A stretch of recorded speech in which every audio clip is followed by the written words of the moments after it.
মুত্তাকি হওয়ার একটা এক শব্দে আমাদের হযরতওয়ালা করাচি অনেক বড় বুজুর্গ, তিনি বলেন আমি এক শব্দে মুত্তাকির ব্যাখ্যা করে দেই, সেটা হলো গুনাহ না করার নাম তাকওয়া।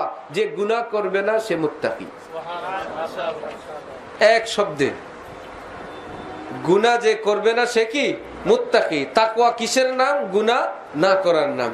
কেউ যদি হাজার ইশরাক আওয়াবিন তাহাজ্জুদ খুব পড়েন, জিকির করেন, কিন্তু গুনাহ করেন, মুত্তাকি হওয়ার স্বপ্ন আপনার না, আপনি এখনো মুত্তাকি হন নাই। খামাখা ধোঁকা খেয়ে লাভ নেই। গুনায় লিপ্ত লোক মুত্তাকি না, গুনাহ মুক্ত লোক মুত্তাকি। হ্যাঁ, মানুষ আমরা, নবী রাসূল না, মাসুম না।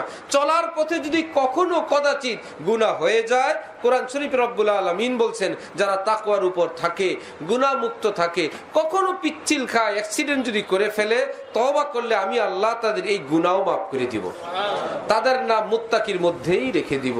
আল্লাহ আমাদের সকলকে এইরকম জিন্দেগি নসিব ফরমান।